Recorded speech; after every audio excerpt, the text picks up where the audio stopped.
Welcome to క్షణం TV.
కానీ ఆ దేశానికి ఆయన సేవ చేస్తున్నాడు. బంగ్లాదేశ్లో చైనా వాళ్ళు పెట్టి ఇండస్ట్రీస్ పెట్టి అక్కడి నుంచి జీరో డ్యూటీ మనకు పంపుతున్నారు. బంగ్లాదేశ్ మనం హెల్ప్ చేయటంలా, చైనా దేశానికి హెల్ప్ చేస్తున్నాం. మన వస్తువులేమో 60%, 80% డ్యూటీ వేస్తారు. గత ప్రభుత్వాలు పెట్టిన అగ్రిమెంట్స్ మీకు చెప్తున్నారు. ఇలాంటివి ఎన్నో ఉన్నాయి. మనకు కొద్దిగా తిరగవేస్తే చరిత్రని చాలా ఉంటాయి, చాలా రకాలు, అన్ని రకాలు ఎన్నో విధాలు మన దేశం నష్టపోయింది. అటువంటివి జరగకుండా మనం చూసుకోవాలి. ట్రంప్ భయపడిస్తాడు, అన్ని దేశాలతో మళ్ళీ ఇది చేసుకున్నాడు. ఒక చైనాకు మాత్రం ఇంకా కాంప్రమైజ్ కావటం లేదు. కొరియా ప్రెసిడెంట్తో భయపడిచ్చాడు, కొరియా ప్రెసిడెంట్ మళ్ళీ సంతలు వేసుకున్నాడు. ఆయన ఒక రాజకీయత్వం, బాటం లైన్ ఆయన దేశభక్తి. మనం మన దేశభక్తిని చూసుకోవాలి. మనం ఆయన ఏమైనా చూస్తే కొన్ని తప్పులు కనపడవచ్చు, బట్ వాళ్ళ దేశానికి వాళ్ళు మేలు చేసే విధంగా ఉంటాయి. ఇప్పుడు చేస్తుండే మన నాయకులంతా, ఇప్పుడు ఉండే వాళ్ళంతా మన దేశభక్తి ఉండి మన దేశం తర్వాత ఏదైనా ఆలోచించే నాయకులుగా ముందుకు పోతున్నందుకు మనం అది మేధావులు మర్చిపోరాదని తెలియజేస్తూ ఈరోజు సత్యకుమార్ గారు వచ్చారు. చాలా మేధావి, చాలా భాషలు ప్రావీణ్యత ఉండేవాడు, రాజకీయం మంచిగా అనుభవం ఉండేవాడు. మన రాయలసీమ ప్రాంత బిడ్డ, రాయలసీమ నుంచి ఎన్నుకున్న బిడ్డ.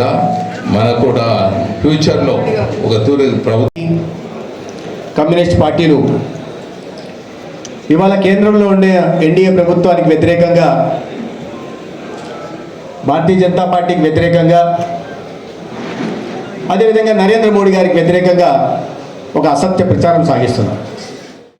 గౌరవించింది మేము, బీజేపీ కానీ నరేంద్ర మోడీ గారు కానీ అవమానిస్తున్నారు. రాజ్యాంగ స్ఫూర్తికి లోబడి ఈ దేశంలో అమలు చేసింది మేము. నరేంద్ర మోడీ గారు ప్రాథమిక హక్కులను కాలరాసి ఒక నియంతలాగా పనిచేస్తూ రాజ్యాంగాన్ని, ప్రజాస్వామ్యాన్ని పరిహాసం చేస్తున్నారు. చివరికి రాజ్యాంగ సవరణలు తీసుకొచ్చి రిజర్వేషన్లు రద్దు చేయాలనుకుంటున్నారు అని విస్తృత ప్రచారం చేశారు. అసత్య ప్రచారం. కానీ కొన్ని వర్గాలు ఈ అసత్య ప్రచారానికి లోనై తద్వారా గత పార్లమెంట్ ఎన్నికల్లో ఎన్డీఏకి కాస్త నష్టం జరిగింది. వాస్తవానికి 2014 లోక్సభ ఎన్నికల్లో నరేంద్ర మోడీ నాయకత్వంలో మనం ఎన్నికలకు వెళ్ళినప్పుడు మనకు 17,80,00,000 ఓట్లు వస్తే అది కాస్త 2019 ఎన్నికలకు వెళ్ళేసరికి 22,80,00,000 పెరిగాయి. 2024 నాటికి మనకు సంఖ్యాపరంగా ఎన్డీఏకి అంటే భారతీయ జనతా పార్టీకి ప్రధానంగా కాస్త సంఖ్య తగ్గిన పార్లమెంట్ సభ్యుల సంఖ్య, ఓట్లు ఇంకా 80 లక్షలు అధికంగా వచ్చాయి. అంటే ప్రజల్లో ఆదరణ పెరిగినప్పటికీ కొన్ని ప్రాంతాల్లో ఈ చేసిన విష ప్రచారం కారణంగా ఎన్నికల్లో నష్టపోయాం. అదే తంతుని కొనసాగిస్తూ తర్వాత ఎన్నికల్లో కూడా కొనసాగించారు. ప్రజలు నమ్మలేదు. కాన్స్టిట్యూయెంట్ అసెంబ్లీ ఉండేది. ఆ ఎన్నికల్లో పోటీ చేస్తే, బాంబే ప్రావిన్స్లో పోటీ చేస్తే రిజర్వ్ సీట్లలో 11 సీట్లు, అన్రిజర్వ్డ్ సీట్లలో 3 సీట్లు గెలిచారు. అప్పుడు ఆనాడు ఈ స్వాతంత్ర పోరాటంలో ఉంటున్న వాళ్ళకి కానీ లేదా స్వాతంత్రం వచ్చిన తర్వాత అధికారం చేజించుకోవాలని ఎవరైతే ఆలోచిస్తున్నారో, ఏ కుటుంబం అయితే చూస్తూ ఉండిందో వారు కాస్త భయాందోళనకు గురయ్యారు. అరే అంబేద్కర్ గారు ఏంటో ఒక సొంత పార్టీ పెడితే ఇన్ని సీట్లు గెలిచేశాడని. దాని తర్వాత ఆయన ఆదరణ పెరుగుతూ పోతుంది. 11 రిజర్వ్ సీట్లలో గెలిచారంటే ఆనాడు ఒక సమాజం ఆయన పట్ల ఎంత ఆదరణ చూపిందనే విషయాన్ని అర్థం చేయాలి. ఎందుకంటే సామాజిక చైతన్యం రగిలించడానికి ప్రయత్నం చేశాడు, సామాజిక అసమానతలను తొలగించే ప్రయత్నం చేశాడు, ఒక సమాజంలో ఒక చైతన్యాన్ని రగిలించే ప్రయత్నం చేశాడు. దానికి అనుగుణంగానే ఆనాడు ఒక అద్భుతమైన విజయం ఆయన సాధించింది. దాని తర్వాత ఎన్నికల్లో అంబేద్కర్ గారికి రోజు రోజుకు ఆదరణ పెరిగిపోతూ ఉంది. ఈ రకంగా అయితే కష్టమవుతుంది.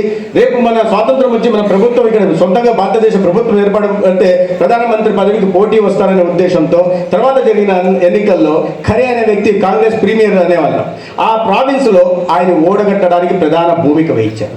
సరే, ఆయన ఓడిపోయారు. అంబేద్కర్ గారు లాంటి వ్యక్తి అంటే గొప్ప మహోన్నత వ్యక్తిత్వం ఉన్న వ్యక్తి చట్టసభలో లేకపోతే దేశానికి ఇబ్బంది వస్తుందనే ఉద్దేశంతో జోగ్నాథ్ మండల్ అనే ఒక ఆయన కలకట్టాలో అప్పుడు ప్రావిన్స్లు ఉండేవి. ప్రావిన్స్లు ఉండే రాష్ట్రం కాకుండా ప్రావిన్స్లు ఉండే, దేశం ఒకటిగా కాదు కదా, ప్రావిన్స్ బ్రిటిష్ వాళ్ళ పాలనలో ఉండేది కాబట్టి కలకత్తా ప్రావిన్స్లో ఆయన తీసుకెళ్లి పోటీ చేయించారు.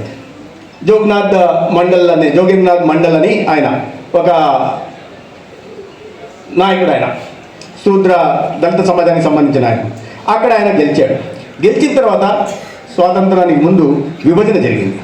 అంబేద్కర్ గారిని ఏ రకంగా దెబ్బ కొట్టాలి అన్న ఆలోచనతో ఒక దుర్బుద్ధితో ఉన్న అప్పుడు నెహ్రూ ఆ ప్రాంతాలు ఎక్కడైతే అక్కడ ప్రతినిధులుగా ఎన్నుకోబడ్డారో, ఈయన మద్దతు అంబేద్కర్ గారికి మద్దతు తెలుపుతున్న ప్రతినిధులు వాళ్ళని కుందుపూర్ కానీ బసేలి అనే ప్రాంతాలని వాటిని ఈస్ట్ పాకిస్తాన్లోకి అంటే ఈనాడు ఉంటున్న బంగ్లాదేశ్లోకి కలిపేశారు. తద్వారా ప్రతినిధుల సంఖ్య తగ్గడం వల్ల ఈయన ఎన్నిక చెల్లకుండా పోయింది అంబేద్కర్ గారి ఎన్నిక. తద్వారా చట్టసభల్లో నుంచి అంబేద్కర్ గారి బయట పెట్టే ప్రయత్నం రెండోసారి నెహ్రూ చేశారు. దాని తర్వాత ఇలా అయితే కాదు, ఆనాడు నెహ్రూను తీవ్రంగా వ్యతిరేకించే హిందూ మహాసభ లీడర్ జయకర్ అనే నాయకుడు పూణే నుంచి ప్రాతినిధ్యం వహించేవాడు కాన్స్టిట్యూయెంట్ అసెంబ్లీలో.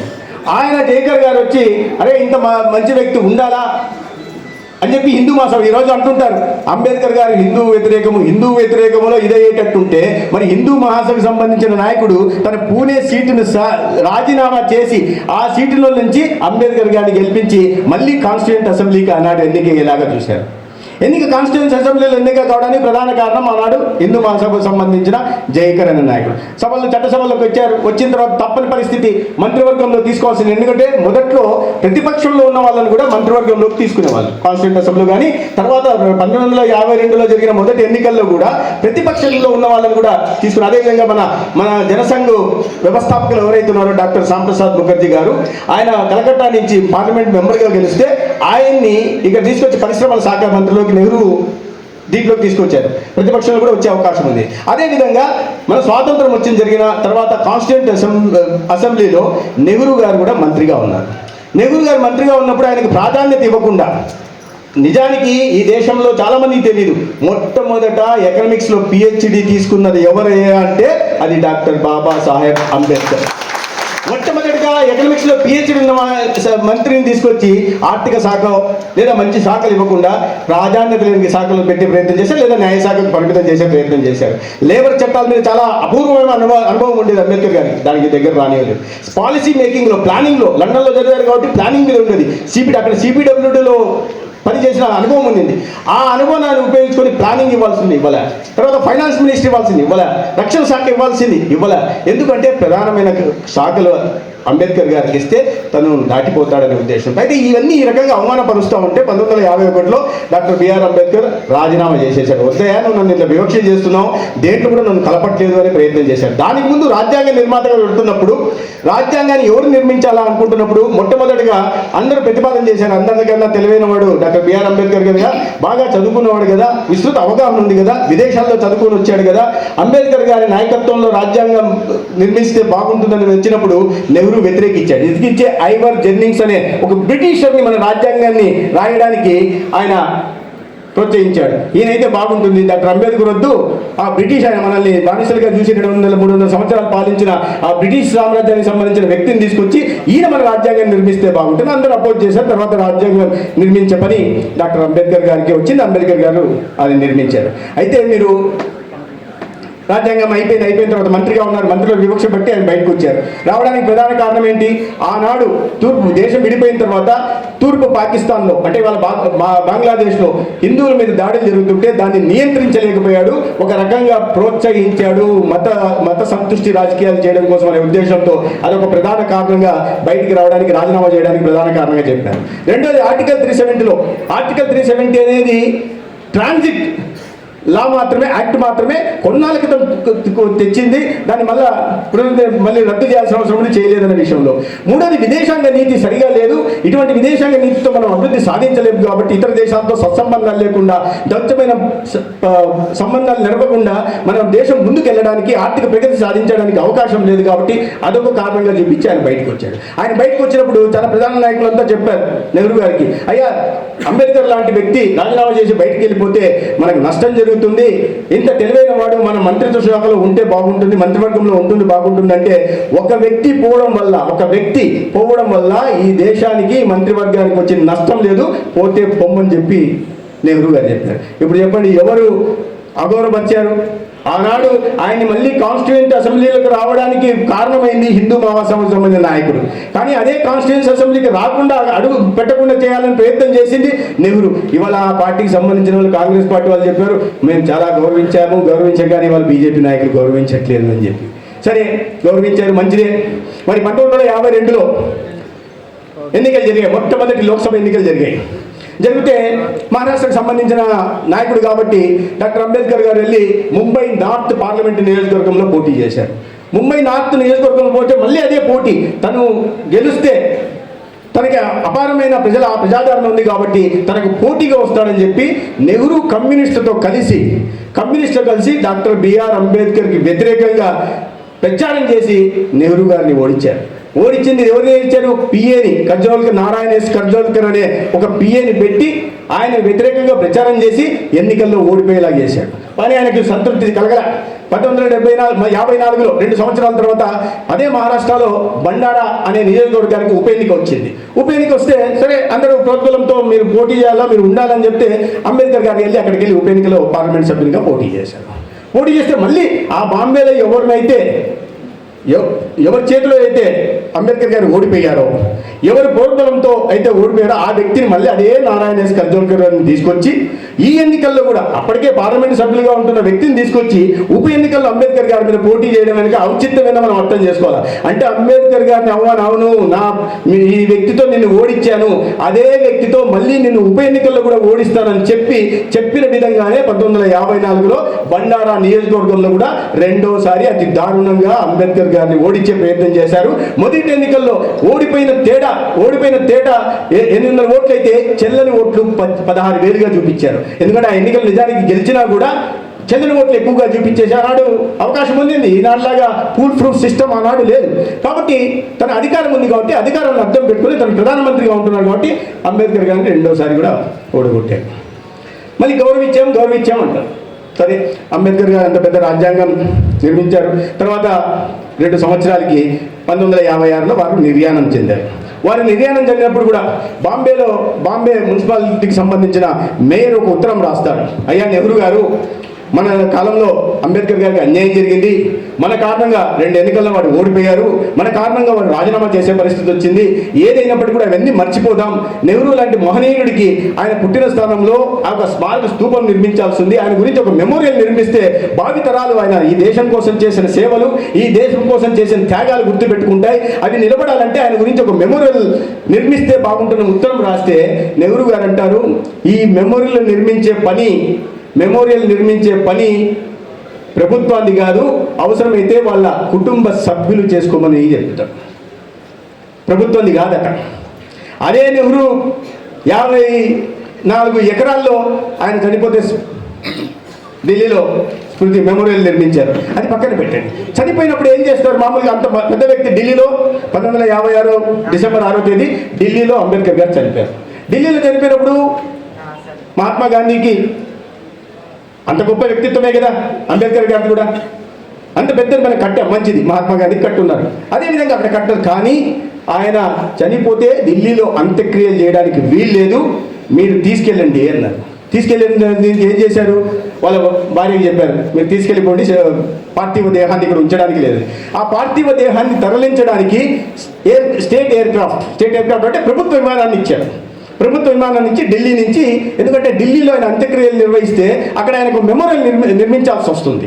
కాబట్టి నిర్మిస్తే మళ్ళీ ప్రజలు గుర్తుపెట్టుకుంటారు, భావితరాలు గుర్తుపెట్టుకుంటాయి, పదే ప్రజలు గుర్తు చేసుకుంటారు ఆయన చేసిన సేవలు, త్యాగాలు. అవన్నీ పూర్తిగా ఆయన చరిత్రలో మార్చాలనుకుంటే, ఎందుకని ఆ రాజీనామా చేసినప్పుడు రాజీనామాలో ఆయన ప్రస్తావించిన అనేక అంశాలని ఆ రాజీనామా లేక కూడా ప్రతి లేకుండా నెహ్రూ గారు దాన్ని పూర్తిగా రూపం తీసి పడేశారు. ఎక్కడ మీకు అందుకే ఆయన రాజీనామా విషయంలో రాసిన లెటర్లలో చాలా విషయాలు లేవు, ఆయన తన బుక్లో రాసుకున్న విషయాలు ప్రస్తావించడం అనేది తప్పిస్తే ఆ రాజీనామా ప్రతి ఎక్కడ లేదు, దాని కాపీ ఎక్కడ లేదు. ఎందుకంటే ఆ రాజీనామా లెటర్ చాలా విస్తృతంగా రాశారు, నెహ్రూ విధానాలను ఎండగట్టాడు ఆయన. కాబట్టి అవన్నీ బయటపడతాయి కాబట్టి ఆ విధంగా చేస్తారు. సరే, స్టేట్ ఎయిర్క్రాఫ్ట్ పెట్టారు, మంచిదే, సంతోషం. కనీసం అంత్యక్రియలు ఢిల్లీలో చేయడానికి అవకాశం కలిగించకపోయినా కనీసం తీసుకెళ్లి ముంబైకి తీసుకెళ్ళడానికి అవకాశం ఉంది, బాంబే తీసుకెళ్ళడానికి విమానం అయింది, విమానంలో తీసుకెళ్ళిన తర్వాత వాళ్ళ భార్యకి సతీమణికి మళ్ళీ బిల్లు పంపించారు. అమ్మ, మీ ఆయన తీసుకెళ్ళావు కదా, ఆ బిల్లు కట్టు అని. అంటే ఎంత దౌర్భాగ్యమో చూడండి. అటువంటి మహనీయుని పార్థివ దేహాన్ని తరలించడాన్ని కూడా ఒక వ్యాపారంగా చూసి ఒక వితంతువుని, అటువంటి మహనీయుడికి ఆయన వెంట నుంచి ఆ సహచరునిగా ఉండి ఈ రాజ్యాంగాన్ని, అద్భుతమైన రాజ్యాంగానికి అందించడానికి సగభాగం బాధ్యత భూమికి పోషించిన ఆమెను కూడా ఇబ్బంది పెడుతూ మీరు బిల్లు కట్టండి అమ్మా అన్నారు. ఇప్పుడు మళ్ళా అంటారు వాళ్ళు, నెహ్రూను మేము గౌరవించాం. మీరు చెప్పండి, మీకు ఎవరికైనా అనిపిస్తుందా ఇవన్నీ సంఘటనలు విన్న తర్వాత నెహ్రూను గౌరవించినట్టుగా మీకు ఎక్కడన్నా అనిపిస్తుందా? 1955లో నెహ్రూ గారు ఆయన ప్రధానమంత్రిగా ఉన్నప్పుడు తనంతకు తాను భారతరత్న ప్రకటించుకున్నాడు.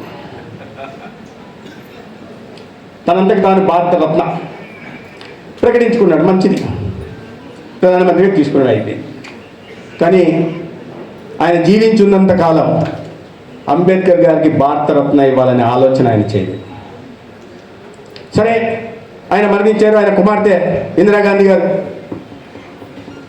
అయ్యారు. వాళ్ళ కుటుంబ ప్రయోజనాలు తప్ప, ఈ దేశం మీద ఆ కుటుంబం పెత్తనం తప్ప, ఇతరులు ఎవరైనా తెలివైన వాళ్ళు కానీ, సమర్థత కలిగిన వాళ్ళని కానీ, వారిని స్వాగతించే కానీ, వారి లక్షణాల గురించి ఎక్కడన్నా ప్రస్తుతించే అలవాటు లేని ఆ కుటుంబానికి సంబంధించిన రెండో వ్యక్తి ఈ దేశానికి ప్రధానమంత్రి ఇందిరాగాంధీ అయినప్పుడు తనన్న కనీసం చెయ్యాల. 1971లో ఆమె ప్రధానమంత్రిగా ఉండి తనంతకు తానే భారతరత్న ప్రకటించుకునేది.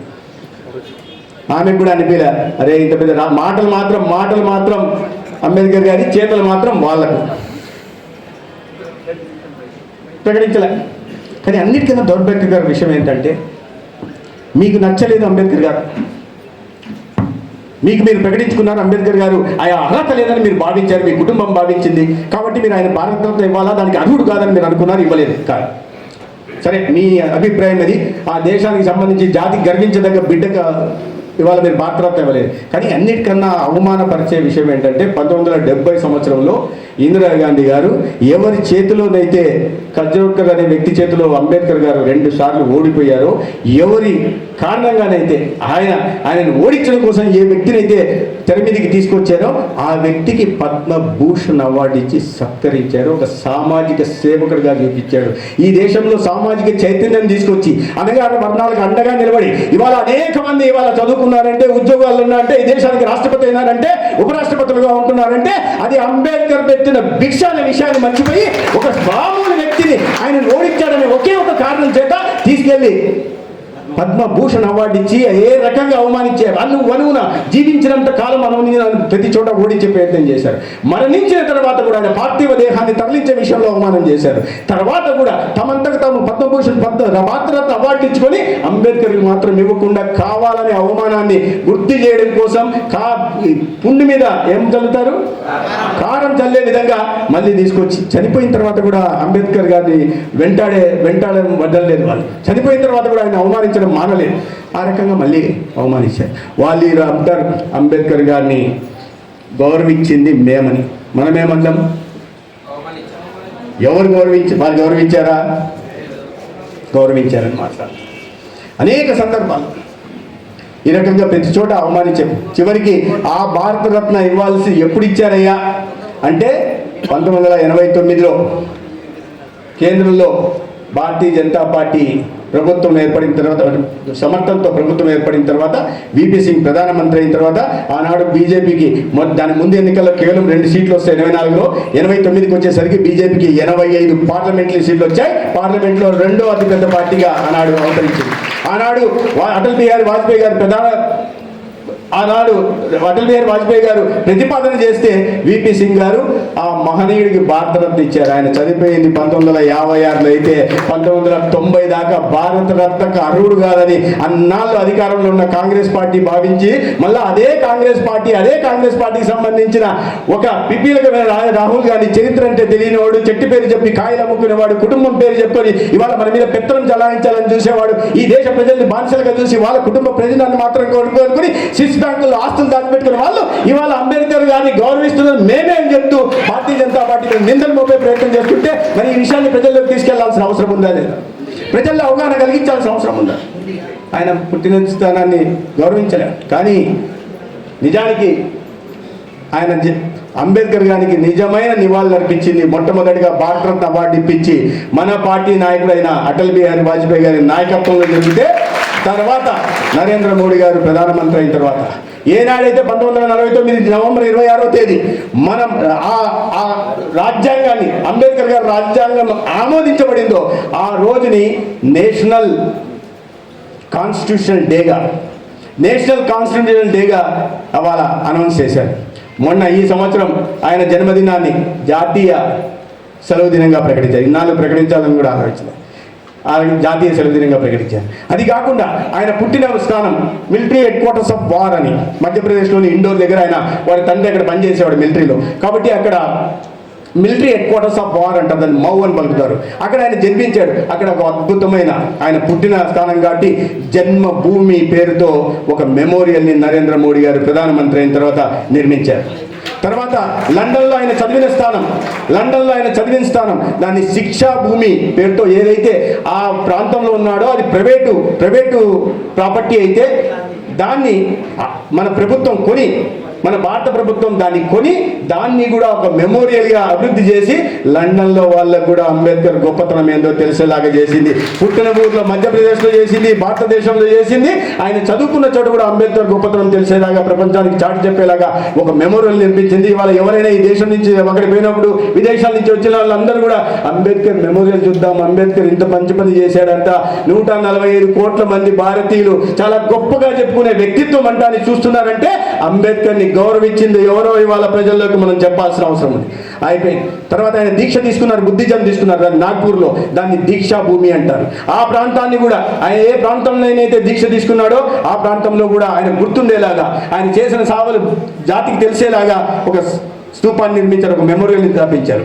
అదేవిధంగా ఢిల్లీలో ఆయన మహాపరినిర్వాణ అంటే శివైక్యం చెందిన చోట ఎక్కడైతే ఈయన అంత్యక్రియలు జరపడానికి కూడా లేదు, ఈ పార్థివ దేహాన్ని మీరు తీసుకుపోమని చెప్పి నెహ్రూ అవమానించాడో అదే గడ్డ మీద ఒక అద్భుతమైన ఇంటర్నేషనల్ స్టాండర్డ్తో ఒక కన్వెన్షన్ సెంటర్ నిర్మించి డాక్టర్ బిఆర్ అంబేద్కర్ పేరు పెట్టి ఇవాళ ఏ ప్రాంతంలో అయితే ఆయన శివైక్యం చెందాడో ఆ ప్రాంతంలో కూడా ఈ మెమోరియల్ని స్థాపించింది కూడా మళ్ళీ మన ప్రభుత్వమే. తర్వాత ఆయన ఎక్కడి నుంచి ఆయన పార్థివ దేహాన్ని పంపించేస్తే ముంబైలోని దాదర్ లాంటి ప్రాంతంలో అంత్యక్రియలు జరిగాయో దాన్ని కూడా గత ప్రభుత్వాలు విస్మరిస్తే దాన్ని కూడా మళ్ళీ ఇప్పుడు చైత్య భూమి పేరుతో, అంటే పుట్టిన స్థానం జన్మభూమి, చదువుకున్న స్థానం శిక్షాభూమి, ఆయన బుద్ధిజం తీసుకున్న దీక్షాభూమి, తర్వాత ఆయన శివైక్యం చెందిన మహాపరినిర్వాణ భూమి, తర్వాత ఆయన అంత్యక్రియలు జరిగించాడో అంత్యభూమి పేరుతో, పంచతీర్థాల పేరుతో ఎక్కడెక్కడైతే డాక్టర్ బిఎం అంబేద్కర్ నడయాడాడో, ఆయన గుర్తులు మిగిల్చిపోయాడో, ఏ స్థానాల్లో ఉండి ఈ దేశంలో గొప్ప వ్యక్తిత్వంగా ఆయన తనను మలుచుకున్నాడో, ఒక పెద్ద అనేకమైన సేవలు ఈ దేశానికి అందించాడో 5 ప్రాంతాలను కూడా పంచతీర్థాల పేరుతో ఇవాళ ప్రపంచం ముందు నిలబెట్టింది కూడా నరేంద్ర మోడీ గారి ప్రభుత్వం. ఇప్పుడు చెప్పండి, ఎవరు గౌరవించారు, ఎవరు అగౌరవపరిచారు? కాంగ్రెసా బీజేపీనా?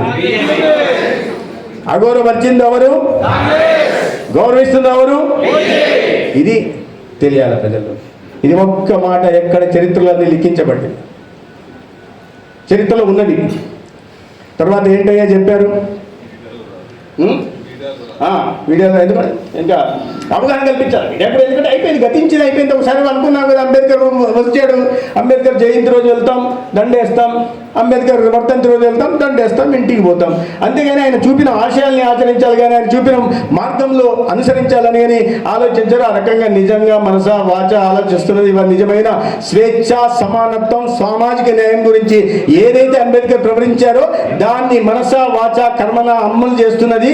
రాజ్యాంగ స్ఫూర్తికి లోబడి ప్రజాస్వామ్య విలువల్ని పరిరక్షిస్తున్నది కూడా ఇవాళ భారతీయ జనతా పార్టీ, ఎన్డీఏ ప్రభుత్వం అనే విషయాన్ని ప్రజలకు చెప్పాలా. అది మనం చెప్తే కానీ మీడియా ద్వారా ప్రజల్లోకి వెళ్ళదు. అందుకని ఇటువంటి అవగాహన సమావేశాలు ఇస్తున్నాం. తర్వాత ఇంకోటి, వీళ్ళు రాజ్యాంగ సవరణలు చేసేస్తున్నారు, మొత్తం రాజ్యాంగం మార్చేస్తున్నారు అనేది కూడా ఒక వాదన. నమ్మారు చాలా చోట్ల. ఒకప్పుడు బీహార్ ఎన్నికల్లో రాజ్యాంగాన్ని మారుస్తున్నారంటే రిజర్వేషన్ తీసేస్తున్నారంట అన్నారు, నమ్మారు. మన యూపీ ఎన్నికల్లో కూడా ఆ మాట అన్నారు, కొద్దిగా నమ్మారు. కొద్దిగా తద్వారా మనకు నష్టం జరిగింది. ఇప్పుడు రాజ్యాంగ సవరణలు ఎవరేం తెచ్చారో, దేనికోసం తెచ్చారో ఒక్కసారి ఆలోచిద్దాం. రాజ్యాంగంలో 368 చట్టం ఆర్టికల్ ప్రకారం రాజ్యాంగ సవరణ చేయడానికి అవకాశం ఉంది. మొట్టమొదటిగా రాజ్యాంగ సవరణ 1951లో జరిగింది. మొట్టమొదటి రాజ్యాంగ సవరణ ఎందుకు జరిగిందయ్యా అని మీరు ఒకసారి ఆలోచిస్తే ఆశ్చర్యపోతారు. ఇవాళ ప్రజాస్వామ్యం హరించబడుతుంది, ప్రాథమిక హక్కులు కాలరాయించబడుతున్నాయి అనే మాట్లాడుతున్న వ్యక్తులు దీనికి సమాధానం చెప్పాలా. మొట్టమొదటి రాజ్యాంగ సవరణ 1951లో జరిగింది. ఎందుకు జరిగిందయ్యా అంటే ఆర్గనైజరు, క్రాస్ రోడ్స్ అనే 2 పత్రికలు నెహ్రూ విధానాలకు వ్యతిరేకంగా రాస్తున్నాయని, నెహ్రూ పాలన సరిగా లేదని, ఆయన పాపం ఉల్లాసకరమైన జీవితం గడుపుతున్నాడు, పాలన మీద ఆయనకు పట్టు లేదని మామూలుగా రాస్తుంటే ప్రభుత్వ పేపర్లు ఉన్నది. అందుకే ప్రభుత్వంలో ఏమన్నా తప్పులుంటే ఎత్తి చూపాలి, ఒక అంకుశంలాగా పనిచేయాల్సిన బాధ్యత పేపర్ల మీద ఉంటుంది, పత్రికల మీద. రాసినందుకు ఏం చేశాడు, దాని మీద బ్యాన్ పెట్టేస్తే వాళ్ళు కోర్టుకు వెళ్ళారు. కోర్టుకు వెళ్తే కోర్టు వీళ్ళకి అనుకూలంగా తీర్పు ఇచ్చింది. అరే నేను బ్యాన్ పెడితే కోర్టు అనుకూలంగా తీర్పిస్తుంది అని చెప్పి కోర్టు ఏ స్పిరిట్తో ఇచ్చిందో దాన్ని పక్కన పెట్టేసి ఒక రాజ్యాంగ సవరణ తీసుకొట్టి, మొట్టమొదటి రాజ్యాంగ సవరణ పత్రికా స్వేచ్ఛని ఆర్టికల్ 19 ప్రకారం మనకు మాట్లాడే స్వేచ్ఛ, ఏదైనా మనం సమాజంలో మన రాజ్యాంగం మనకు హక్కు కల్పించింది. ఆ హక్కును హరించే విధంగా, అంటే మనం మాట్లాడే స్వేచ్ఛని హరించేలాగా ఆర్టికల్ 19ని నిర్వీర్యం చేస్తూ ఆనాడు రాజ్యాంగ సవరణ చేశారు. మొట్టని రాజ్యాంగ సవరణ ఏదన్నా దేనికోసం, మంచి పని కోసం చేశారా? ఈ దేశం ఏమన్నా వ్యవసాయ రంగంలో ముందుకెళ్ళడం కోసం చేశారా? ఈ దేశం పారిశ్రామిక రంగంలో ముందుకెళ్ళడం కోసం చేశారా? లేదా ఆర్టికల్ 370 రద్దు చేయడం కోసం చేశారా? లేదా ఈ దేశంలో ఆర్థిక సామాజిక అసమానతలను తొలగించడం కోసమా? లేదు. తనకు వ్యతిరేకంగా పత్రికలు రాస్తున్నాయి కాబట్టి ఆ పత్రికల నోళ్లు నక్కడానికి తీసుకొచ్చి మొట్టమొదటి సవరణ. వాళ్ళు ఈరోజు అంటారు రాజ్యాంగ సవరణ తెచ్చి రాజ్యాంగాన్ని బెస్ట్ పట్టించే ప్రయత్నం. ఇప్పుడు చెప్పండి, ఎవరు రాజ్యాంగాన్ని బెస్ట్ ప్రయత్నం మొదటి ప్రయత్నంలోనే చేసింది ఎవరు? వాళ్ళకి తెలియట్లే. ఇది వెళ్ళాలి. అనేక రకాలైన రాజ్యాంగ సవరణలు చేసుకుంటూ వచ్చారు. 24వ రాజ్యాంగ సవరణ తీసుకొచ్చింది ఇందిరాగాంధీ గారు. 24వ రాజ్యాంగ సవరణలో తీసుకొచ్చి ఈ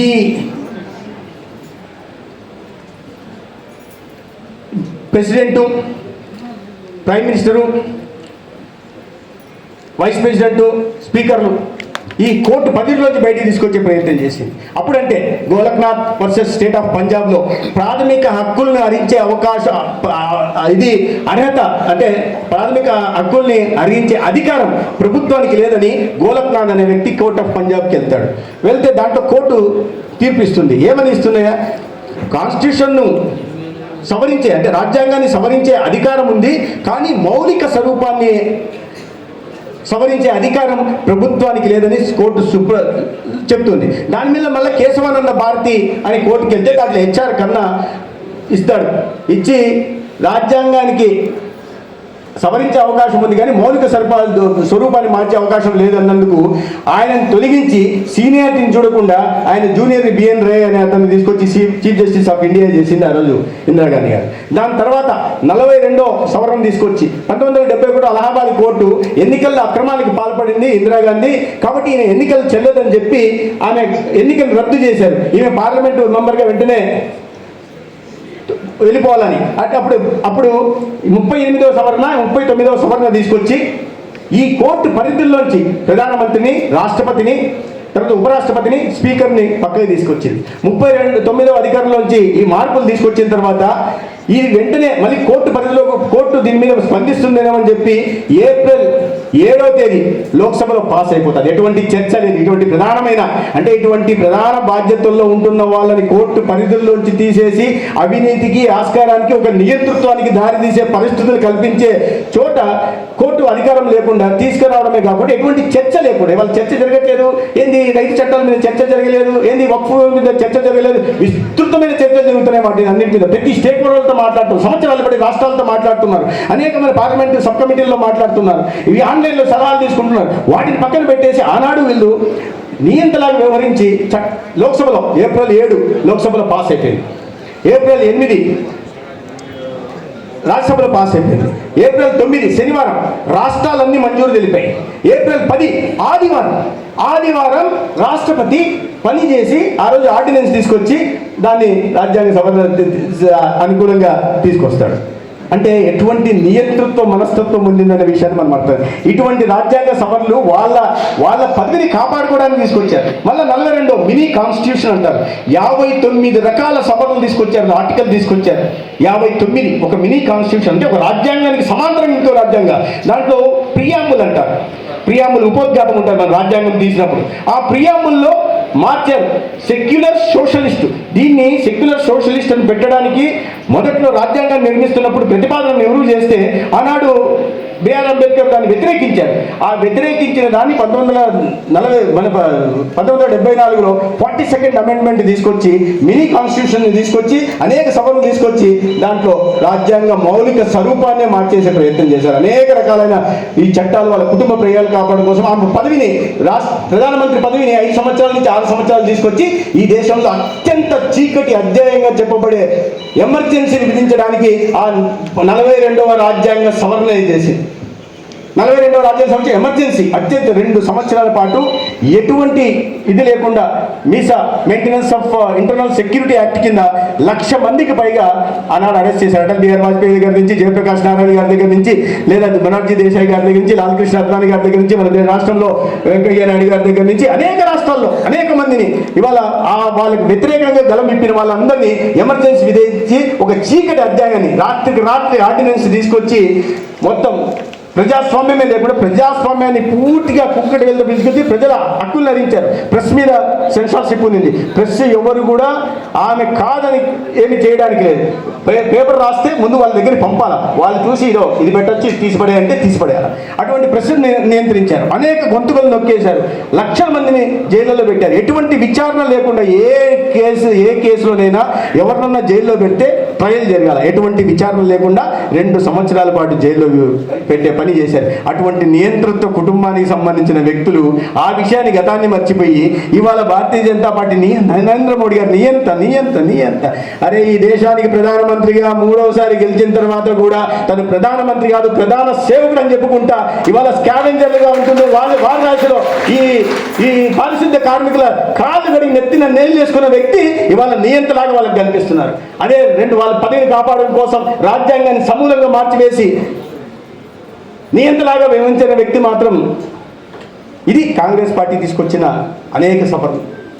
ఇటువంటి సఫర్లు తీసుకొచ్చి తర్వాత రకరకాల కానీ ఏది కూడా మనకు ఉపయోగపడే సఫరం తీసుకురాలి.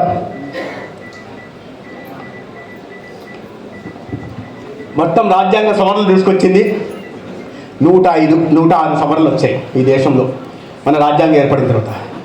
75 సవరణలు కాంగ్రెస్ పార్టీ అధికారంలో ఉన్నప్పుడు వచ్చాయి. 9 సవరణలు జనతా పార్టీ అధికారంలో ఉన్నప్పుడు వచ్చాయి. 14 సవరణలు అటల్ బిహారీ వాజ్పేయి గారు ప్రధానమంత్రి 6 సంవత్సరాలు ఉన్నప్పుడు వచ్చాయి. నరేంద్ర మోడీ గారి సవరణలు వచ్చింది 8 సవరణలు వచ్చాయి. 8 సవరణలు ఇవాళ దేశంలో నరేంద్ర మోడీ గారి హయాంలో సవరణలు వచ్చాయి. వాళ్ళ సమయంలో నేను చెప్పిన కుటుంబ ప్రయోగాల్లో వ్యక్తిగత ప్రయోజనాలు కాపాడుకోవడానికి సవరణలు తీసుకొస్తే ఇక్కడ నరేంద్ర మోడీ గారు తీసుకొచ్చిన సవరణలు ఏంటయ్యా అంటే ఏదైతే సామాజిక న్యాయం గురించి వ్యక్తిగత దీని గురించి మాట్లాడారో తర్వాత ఈ బంగ్లాదేశ్ సరిహద్దుల్లో ఉంటున్న వాళ్ళకి సిటిజన్షిప్ సంబంధించిన ఇబ్బందులు ఉన్నాయి కాబట్టి వాళ్ళకి సిటిజన్షిప్ విషయంలో వాళ్ళకి న్యాయం చేయడం కోసం అది సమాజానికి సంబంధించిన విషయమే. దానికి 100వ రాజ్యాంగ సవరణ తీసుకొచ్చారు. ఇక 101వ సంవత్సరం ఇవాళ మన ఆదాయం పెరిగింది, సంపత్తి పెరుగుతారు, మన రాష్ట్రాలు కూడా పెద్ద ఎత్తున నిధులు వస్తున్నాయంటే జిఎస్టీ సవరణ తీసుకొచ్చారు. అనేక రకాల 25 రకాల ట్యాక్సులు ఉంటే మా వెంకటేష్ గారికి బాగా తెలుసు ఆ విషయాలన్నీ. అన్ని రకాల ట్యాక్సులతో ఇబ్బంది పడుతుంటే వాటన్నింటి ఒక గొడుక్కొని తీసుకొచ్చి ఒక జిఎస్టీ తీసుకురావడం వల్ల తీసుకొచ్చే దీన్ని 101వ సవరణ కింద తీసుకొచ్చారు. 102వ సవరణ ఏంటంటే చాలా ఏదైతే సామాజిక న్యాయం గురించి మాట్లాడుతూ ఉన్నారో మన జీవితం అంతా త్యాగం చేశారో బాబాసాహెబ్ అంబేద్కర్ గారు అది బీసీలకు అనుగుణంగా నేషనల్ కమిషన్ ఫర్ బ్యాక్వర్డ్ క్లాసెస్కి కాన్స్టిట్యూషన్ చేసిన రాజ్యాంగ భద్రత కల్పించి ఇవాళ 600 బీసీ కులాల జీవన ప్రమాణాలు పెరగడానికి తీసుకొచ్చిన సవరణ 102వ సవరణ. ఇక 103వ సవరణ ఏంటయ్యా అంటే 50% రిజర్వేషన్లు ఉన్నాయి బీసీ ఎస్సీ ఎస్టీలకి. అగ్రవర్ణాల్లో కూడా పేదలు ఉన్నారు. ఆర్థిక వెనుకబాటుతనంలో ఉంటున్న వాళ్ళకి రిజర్వేషన్లు తీసుకొస్తూ ఎకనామిక్ వీకర్ సెక్షన్కి 10% రిజర్వేషన్లు తీసుకొచ్చింది నరేంద్ర మోడీ గారి ప్రభుత్వం అనేది. సవరణ ప్రజలకు ఉపయోగపడేలాగా ఉండాలా, కుటుంబానికి ఉపయోగపడేలాగా ఉండాలా. సవరణ వెనుకబాటుతనాన్ని దూరం చేసేలాగా ఉండాలా, ఒక కుటుంబాన్ని పెంచి పోషించే రకంగా ఉండాలా. తీసుకొచ్చిన సమస్య కొన్ని లక్షల పేదల కుటుంబాల్లో అణగారిన వర్గాల్లో వెలుగులు నింపేలాగా ఉండాలా, లేదా ఒక కుటుంబ పెత్తనం మాత్రమే దేశం నడిపేలాగా ఉండాలా. గతంలో తెచ్చినవన్నీ ఒక కుటుంబ పెత్తనం నడపడం కోసమే సవరణలు తీసుకొస్తే ఇవాళ బీసీలకు పెద్దపీట వేసేందుకు ఎన్సీబీసీకి కాన్స్టిట్యూషన్ స్టేటస్ ఇచ్చి అగ్రవర్ణాల్లో కూడా పేదలు ఉన్నారు వాళ్ళ ఆర్థిక వెనుకబాటుతనాన్ని తీసుకొచ్చి 103వ తీసుకొచ్చి అమెండ్మెంట్ తీసుకొచ్చి ఇవాళ ఆర్థిక వెనుకబాటుతనంలో ఉన్న వాళ్ళకి కూడా కాపాడే ప్రయత్నం చేశారు. అదేవిధంగా వీళ్ళు మాట్లాడుతుంటారు రిజర్వేషన్ల గురించి. మరి రిజర్వేషన్లకు వ్యతిరేకమైతే 104వ సవరణ ఎస్సీ ఎస్టీలకి చట్టసభల్లో రిజర్వేషన్లు కల్పించడానికి 10 సంవత్సరాల పొడిగింపు కోసం తీసుకొచ్చిన సవరణ 104వ సవరణ. ఇక 105వ సవరణ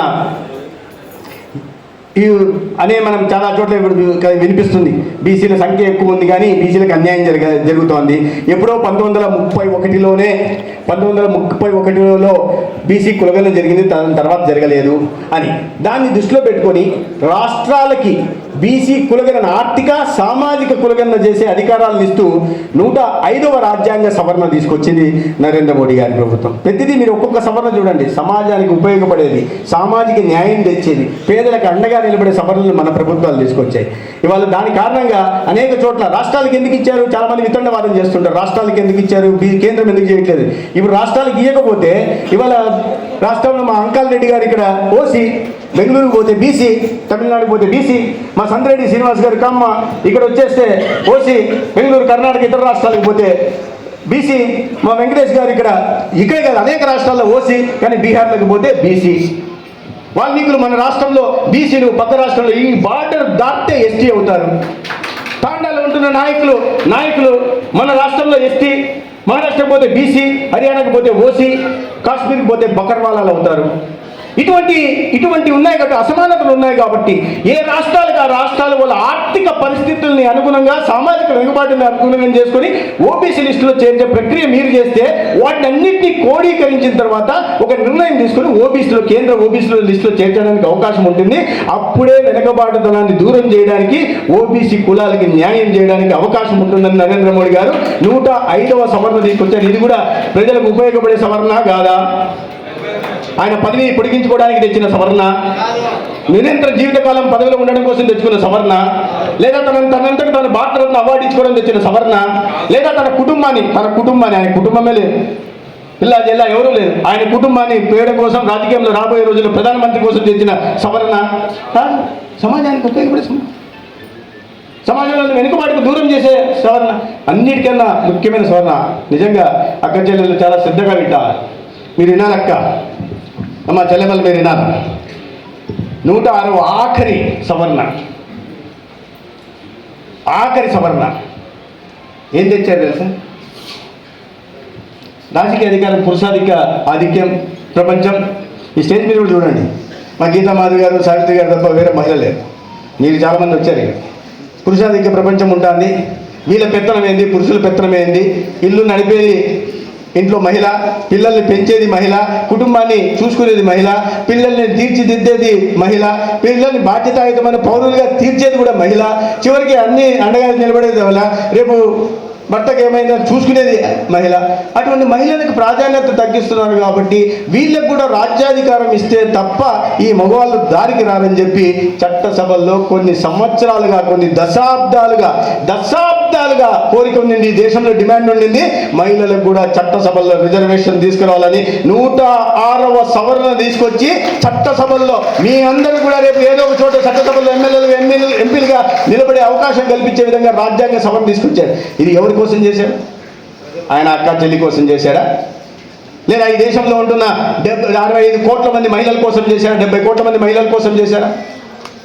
ఎవరు మాట్లాడుతున్నారు? రాజ్యాంగ సవరణలు ఎవరి కోసం చేశారు? రాజ్యాంగ సవరణలు చేసింది కాంగ్రెస్ పార్టీ వాళ్ళ కుటుంబాలను కాపాడుకోవడం కోసం, వాళ్ళ ఆస్తులు పెంచుకోవడం కోసం. కానీ భారతీయ జనతా పార్టీ నాయకత్వంలో నరేంద్ర మోడీ గారు ప్రధానమంత్రిగా తెచ్చిన ప్రతి సవరణ సమాజంలో ఆదుకోవడం కోసం, సమాజంలో ఈ ప్రమాణాలు పెంచి రాబోయే రోజుల్లో ఈ దేశాన్ని విశ్వ గురువుగా నిర్మించడం కోసం తీసుకొచ్చిన సవరణలు. ఇప్పుడు చెప్పండి, ఎవరి హయాంలో రాజ్యాంగానికి మంచి సవరణలు జరిగాయి, ఎవరి హయాంలో రాజ్యాంగానికి చెడ్డ సవరణలు జరిగాయి? ఎవరి హయాంలో చెడ్డ సవరణలు జరిగాయి, ఎవరి హయాంలో మంచి సవరణలు జరిగాయి? అది ప్రజల్లోకి తీసుకెళ్ళాలి. తెలియదు ప్రజలకు, ఎవరు తెలియదు. ఇన్ని రకాల తీసుకొచ్చారు. రాజ్యాంగాన్ని పరిహాసం అని మాట్లాడుతుంటారు.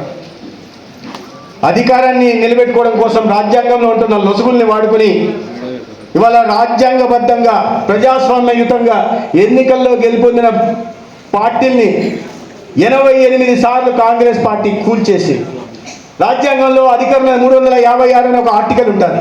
దాన్ని అడ్డం పెట్టుకొని ఏదన్నా ప్రభుత్వంలో చాలా తీవ్రమైన రాజ్యాంగానికి విఘాతం కలిగినప్పుడు, లేదా శాంతి భద్రతలకు భంగం కలిగినప్పుడు దాన్ని ఉపయోగించి ఆ రాష్ట్రాన్ని రద్దు చేసి రాష్ట్రపతి పాలన విధించడానికి అవకాశం ఉంది. దాన్ని 88 సార్లు కాంగ్రెస్ పార్టీ వాళ్ళు, 88 సార్లు, 200 ఒక్కొక్కసారి. మొత్తం పీరియడ్ ఎంత తెలుసా? ఆ రాష్ట్రపతి పాలన విధించింది 88 సార్లు ఆర్టికల్ 356 ఉపయోగించి రాష్ట్రాల్ని రద్దు చేసిన తర్వాత మొత్తం ఆ రాష్ట్రపతి పాలన విధించింది 22,037 రోజులు. మీరు లెక్కేయండి, 22,037 రోజులు డివైడెడ్ బై సంవత్సరాలు లెక్కేద్దాం, 365, దాదాపు 67గా సార్ 65.7 సంవత్సరాలు, దాదాపు 66 సంవత్సరాలు ఈ దేశంలో రాష్ట్రాల్లో ప్రజాస్వామ్యయుతంగా ఎన్నికైన ప్రభుత్వాలు లేకుండా కేంద్ర ప్రభుత్వం నెహ్రూ కాలంలో కానీ ఇందిరాగాంధీ కాలంలో కానీ లేదా రాజీవ్ గాంధీ గారి కాలంలో కానీ ఈ దేశం మీద పెత్తనం చెలాయించడానికి ఆర్టికల్ 356 దుర్వినియోగం చేసింది కాంగ్రెస్ పార్టీ. ఆ కాంగ్రెస్ పార్టీ వాళ్ళ మనల్ని అంటాన్ని నరేంద్ర మోడీ గారి హయాంలో ఒక్కటంటే ఒక్కటి ఈ ఆర్టికల్ 356ని ప్రయోగించి రద్దు చేయండి. మణిపూర్లో దీంట్లో గొడవలు జరుగుతుంటే రద్దు చేశారు ప్రభుత్వం, బీజేపీ ప్రభుత్వం ఉంటే రద్దు చేశారు. జమ్మూ కాశ్మీర్లో ఈ విభజన చేయడం కోసం ఆర్టికల్ 370 తీసేసినప్పుడు దాన్ని విభజించడం కోసం లేహ్ ప్రాంతాన్ని, జమ్మూ ప్రాంతాన్ని, శ్రీనగర్ ప్రాంతాన్ని విభజించడం కోసం తీసుకొచ్చారు. అంతే తప్పిస్తే వాళ్ళ పెత్తనం చలాయించడానికి తీసుకెళ్ళా. ఏం చేశారయ్యా? నమూద్రిపాద్, ఈఎస్ నమూద్రిపాద్ కమ్యూనిస్ట్ పార్టీ కేరళలో వస్తే వాళ్ళకి సరిపోని పార్టీ వచ్చింది కాబట్టి ఈ ఆర్టికల్ 356 ఉపయోగించి నెహ్రూ రద్దు చేసేశాడు. మన పక్క రాష్ట్రం కర్ణాటకలో బసవరాజ్ బొమ్మాయి వేరే పార్టీకి సంబంధించిన జనతాదళకి సంబంధించిన పార్టీ అధికారంలోకి వస్తే ఆర్టికల్ 350 ఉపయోగించి రద్దు చేసేసింది. ఈ రాష్ట్రంలో కూడా 1984లో ఇందిరాగాంధీ నియంతృత్వాన్ని ఎదిరించి మడమతిపని మహానాయకుడు ఎన్టీ రామారావు గారు 9 నెలల్లోనే పార్టీని స్థాపించి అధికారంలోకి వస్తే 1954లో గుండె సర్జరీ చేసుకున్నాడనే విషయాన్ని కూడా చూడకుండా అత్యంత ప్రజాదరణ కలిగిన నాయకుడిగా ఉంటున్నాడని చెప్పి 1984లో ఇందిరాగాంధీ మరణానంతరం ఆ సానుభూతి పౌరాల్ని కూడా తట్టుకొని 33 సీట్లను ఆంధ్రప్రదేశ్ నుంచి దేశానికి తీసుకెళ్లాడు. కాబట్టి ఆయన అతి అనాగరికంగా, అతి పాసిఫికంగా ఆ ప్రభుత్వాన్ని కూల్చింది కూడా ఆనాడు రాజీవ్ గాంధీ ప్రధానమంత్రిగా ఉంటున్నది. వాళ్ళు ఇవాళ ప్రజాస్వామ్యం గురించి మనకి నీతులు చెప్తుంటే, దయ్యాలు వేదాలు వల్లిస్తుంటే మనం ఇంటా కూర్చోవాలా, ప్రజలకు అవగాహన కల్పించాల్సిన అవసరం ఉండాలి. మీకు వ్యతిరేకంగా ఏ ప్రభుత్వం వచ్చినా కూడా కూల్చేస్తారు, లేదా వాళ్ళల్లోనే వాళ్ళకి ఆ కాంగ్రెస్లోని కాంగ్రెస్ ముఖ్యమంత్రులనే దించడానికి వాడు మాటలు లేదనుకో వాడిని దించి పారేస్తారు. మీరు ఎప్పుడైనా ఒకసారి చరిత్రలోకి వెళ్ళి చూడండి. కాంగ్రెస్ ఎక్కడన్నా అధికారంలో ఉన్నప్పుడు ఒకటో కృష్ణుడు, రెండో కృష్ణుడు, మూడో కృష్ణుడు అని వస్తారు ఎప్పుడు కూడా. మీరు నిజంగా 1989లో తీసుకున్నాం, మరి చెన్నారెడ్డి గారు ముఖ్యమంత్రి, ఒకటో కృష్ణుడు, కృష్ణుడి నెంబర్ 1 2 ఏళ్ళు తీసి పారేశారు. నేదురుమల్లి జనార్దన్ రెడ్డి కృష్ణుడి నెంబర్ తీసి పారేశారు. కోట్ల విజయభాస్కర్ రెడ్డి గారు కృష్ణుడి నెంబర్ 3. అంటే వాళ్ళ పెత్తనం అంటే ఎవడన్నా కాస్త ప్రజాదరణ కలిగిన వాడు పైకి వస్తున్నాడు అంటే వాడిని ఎట్లా తొక్కాలి, సొంత పార్టీ నాయకుడైనా తొక్కడం కోసం ముఖ్యమంత్రులన్నా మారుస్తారు, లేదా వాడు మాట వినకపోతే ప్రభుత్వాలన్నా కూలుస్తారు. ఆ రకంగా 28 సార్లు ప్రభుత్వాన్ని ప్రజాస్వామ్యం గురించి మాట్లాడుతున్నారు. ప్రజాస్వామ్యం గురించి మనకు శుద్ధులు చెప్తారు వాళ్ళు. వీళ్ళు నమ్ముతున్నారు జనాలంతా చాలామంది. ఏదో అంటే అదిగో పులి అంటే ఇదిగో తోక అన్నారు. కానీ పులి ఆడుందిరా, పులి ఆడుంటే తోకేడు, పులి లేదు తోక లేదు అంటే అసత్య ప్రచారం చేస్తాడు. నమ్మలు ఏదో సామెత ఉంది కదా, అబద్ధం ఏదో ఏందమ్మా అబద్ధం ఇట్లంటే నిజం పక్కింటికి పోవాలంటే అబద్ధం భూమండలం తిరిగి వస్తుందంట. ఏందా సామెత? మా డాక్టర్ వినీష్ చెప్తాను. నిజం ఇల్లు చుట్టూ వచ్చేటప్పుడు ఎందుకు లేడీస్ కూడా ఎక్కువ ప్రచారం చేసేది బాగా నిజం ఇల్లు చుట్టూ వచ్చేటప్పుడు అబద్ధం భూమండలం తిరిగి వస్తుందంట. అట్లా ఇట్లాంటి ప్రచారం చేస్తా అంటే అది నమ్ముతున్నారు. వాస్తవం ఎంతవరకు నమ్ముతున్నారు, కానీ ఏదో ఒక రకంగా నష్టం జరుగుతాం. ఈ రకంగా రాజ్యాంగాన్ని అనేకసార్లు సవరించారు. మన రాజ్యాంగ సవరణలు తెచ్చామంటే national commission for SC ST వేరేగా ఉంటే ఎస్సీలకు న్యాయం జరగాల, ఎస్టీలకు న్యాయం జరగాలి కాబట్టి దాన్ని బైఫర్కేట్ చేసి national commission for scheduled caste చేశారు, national commission for scheduled tribe చేశారు. ఇటువంటి సవరణలు తీసుకొచ్చారు తప్పిస్తే కుటుంబాన్ని వాజ్పేయి గారు కూడా దాని కుటుంబాన్ని పెంచుకోవడం కోసం, ఆస్తుల పెంపకం కోసమో ఎక్కడ రాజ్యాంగ సవరణ తీసుకెళ్ళాలి. జనతా పార్టీ సమయంలో కూడా అదే రకంగా రాజ్యాంగ సవరణలు వచ్చాయి, కానీ ఇటువంటి కుటుంబ పెత్తనం కోసం రాజ్యాంగ సవరణ తీసుకురాలేదు. కానీ ఆ సవరణ తీసుకొచ్చిన వాళ్ళే ఇవాళ మనల్ని విమర్శిస్తుంటే మనం వారికి గట్టిగా సమాధానం చెప్పాల్సిన అవసరం ఉందా లేదా? రిజర్వేషన్లు వీళ్ళు వస్తే రిజర్వేషన్ తీసేస్తారు. ఎవరయ్యా రిజర్వేషన్ తీసేసి?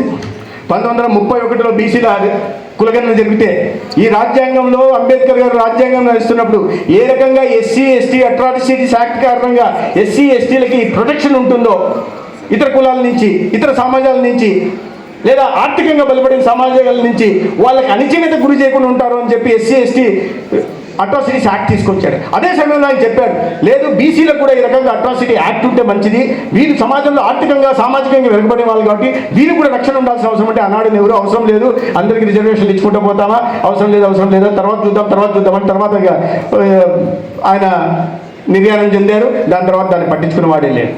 సో ఆ రకంగా బీసీలకు కానీ ఎస్సీలకు కానీ రిజర్వేషన్లకు గండి కొట్టే ప్రయత్నం చేశారు. ఆనాడు కాకా కలేకర్ కమిషన్ ఇచ్చి రిపోర్ట్ ఇచ్చింది, అయ్యా బీసీలకు రిజర్వేషన్ ఉండాలా, కులగన చేయాలా, రిజర్వేషన్ను పెంచాలా అనే ఉద్దేశంలో దాన్ని బుట్టదాఖలు చేశారు, బీసీలకు రిజర్వేషన్ లేకుండా చేశారు. తర్వాత దాని విషయాన్ని బీపీ మండల్ కమిషన్ ఇస్తే తర్వాత ప్రధానమంత్రిగా ఉంటున్న ఇందిరాగాంధీ కూడా దాన్ని బుట్టదాఖలు వేసింది, ఈ దేశంలో బీసీలకు రిజర్వేషన్ ఉండాల్సిన అవసరం లేదు, ఓబీసీ లేదు ఏం లేదని చెప్పి పక్కన పడేసి. దాని తర్వాత వీపీ సింగ్ గారు వచ్చి మళ్ళా అటల్ బిహారీ వాజ్పేయి గారి నాయకత్వంలోనే మండల్ కమిషన్ వచ్చి బీసీలకు రిజర్వేషన్ కలిగేదాకా స్వాతంత్రం 1947 వస్తే 1989 మండల్ కమిషన్ వచ్చి 1990 దాకా బీసీలకి దేశంలో రిజర్వేషన్ లేకుండా చేసే పని ఆనాడు ఆ ప్రభుత్వాలు చేసే. వాళ్ళు ఇవాళ బీజేపీ వస్తే రిజర్వేషన్ తీసేస్తారు. మీరు రిజర్వేషన్లే పెట్టకుండా చేస్తారు. అంతెందుకు, రాజీవ్ గాంధీ జీవితంలో అత్యధికంగా పార్లమెంటులో మాట్లాడింది ఆయన 1990లో ఆయన ప్రతిపక్ష నాయకుడిగా ఉంటూ బీపీ మండల్ కమిషన్ని వ్యతిరేకిస్తూ ఈ రిజర్వేషన్లు కల్పించకూడదు, ఓబీసీ రిజర్వేషన్లు కల్పించకూడదు అని చెప్తూ ఆయన we cannot encourage fools and on reservations by providing reservations అంటారు. మూర్ఖులని రిజర్వేషన్ పేరిట మనం ప్రోత్సహించకూడదు అంటాడు. ఎవరయ్యా? బలహీన వర్గాలకు సంబంధించిన వాళ్ళు బీసీలు మూర్ఖులా?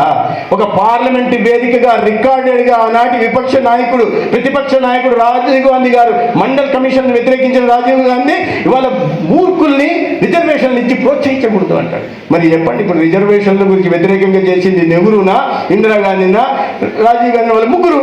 మళ్ళీ రిజర్వేషన్లు వ్యతిరేకించిన వాళ్ళు ఇవాళ ఈ రకంగా మాట్లాడే ప్రయత్నం చేస్తున్నారు. 1981లో అలీగఢ్ ముస్లిం యూనివర్సిటీకి మైనార్టీ స్టేటస్ ఇవ్వడం వల్ల అప్పటికి ఆ యూనివర్సిటీలో విశ్వవిఖ్యాతమైన 1875లో ప్రారంభించబడిన కేంద్ర ప్రభుత్వ నిధులతో ప్రారంభించబడిన యూనివర్సిటీ అది కేంద్ర ప్రభుత్వ నిధులతో నడుస్తుంది. దానికి మైనార్టీ స్టేటస్ ఇచ్చేసి ఎస్సీ ఎస్టీ బీసీ రిజర్వేషన్లు తొలగించేశారు.